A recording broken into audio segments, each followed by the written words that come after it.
بسم الله الرحمن الرحیم. راځو لیسن 33 of Excel 2013. درې درشم نمبر د سم تاسو سره بیا هم پیج لیاوټ اپ دی او په پیج لیاوټ اپ کوم تاسو نن اخرنی نمبر ګروپ چې هغه ته لیکي چې ارینج ګروپ. خارین څه مطلب ترتیب کول. ته غواړې څه کې دا ترتیب کې خاصه قسم د لپاره موږ تاسو مطلب څه شین پکار دی او ټیشپونه پکار دی او ټیکس باکس پکار دی. څه قسم ګوره زول څه کوم ته انسرټ را امر پسې ما څه کول ته مطلب اټو شپین انسرټ کوم قسم علاقه ته دا قسم اټو شپ څه کماته انسرټ کا کنټرول نه سمجنه مطلب څه کوم کاپیګان اخلم دا ګوره ماډل کاپیګان تر وخت سره کنه ګوره په دې شکل مې څه کدا اټو شپین مطلب ما انسرټ کړل. دې لکه څه کوم مشخص رنگ ورکوم لکه دا قسم رنگ څنګه ورته ورکړ دا قسم یا په دې شکل باندې. اوس دا مې لکه انتخاب قسم لکه پکار دی او تم چرا انسرټ سو کماته مطلب دغه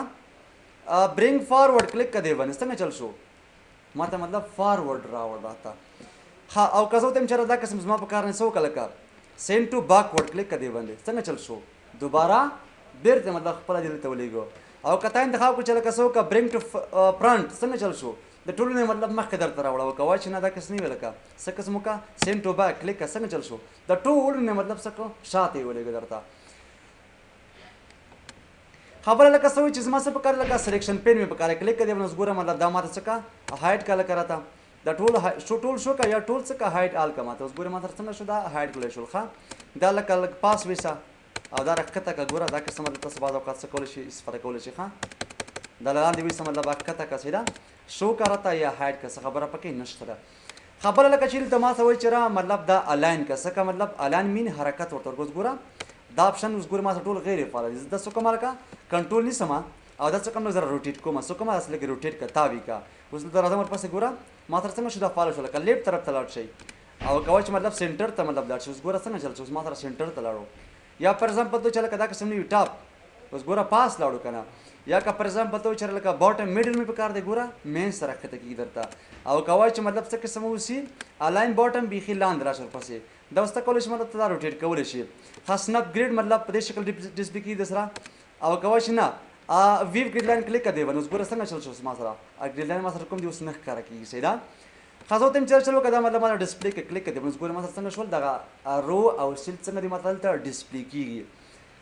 بل څه ویل که چې ګروپ مطلب غواړئ ته اوس ګوره ما سره څنګه شو دا ګروپ شکل ته چینج کړی شو سیدا دا مطلب څو ځنه انتخاب کا کنټرول سره ګوره ما کنټرول نیسم کې دا لکه دا مې ټول انتخاب کړل سو کدا ماته یو ګروپ تی جوړ کوس ګوره یو چوړه ما ټول څه کیږي ما سره دا به ټول ما سره ویل شي ګوره څنګه شو وړل کیږي کنه ځکه ګروپ شکل دی او کته و چې دا څه کماته ان ګروپ کوس ګوره څنګه شو ما سره ان ګروپ شو او کوای شي به داس نه ویل کا ری ګروپ دوباره مطلب ګروپ کول غواړم ته دا څه کول شي دوباره ګروپ کول شي بل لکه چې ما سره روټیټ دی پر ایگزامپل دا مې لکه څه کواخ څه داخله مسو کماته مطلب دا روټیټ کله کسه قسم 90 درجه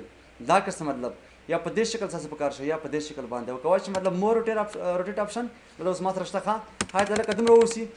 او ویت پر ایگزامپل دمر وسی روټیشن پر ایگزامپل څو کدا ستاو کا ګوره درجه باندې کی تاویږي سکل لکه سمره پکار دمر پکار ده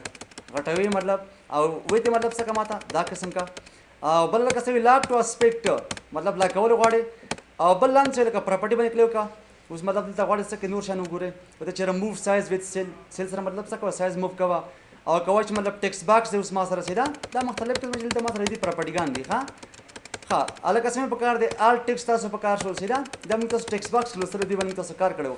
چې مطلب غواړي سکل ته ورته نوښت ورکړي چېرې پر ایگزامپل دا ما سره کوم دي شی دی سیدا دا موضوع مطلب تاسو په خام لوستلې و چیرته په انسرټ کې او په اټو شیپ کې دی باندې تاسو مطلب کار کړو خو اوس ګوري کا پر ایگزامپل یو اټو شیپ انسرټ کما نو اوس ګوره ډایرکټ ما سره چیل ته سره راځي دغه ارین په نوم سره ما سره کوم دا مخکې راځي سیدا نو په دې سره کوم د ممتاز سره دا پیج لیاوټ هم پای ته ورسید.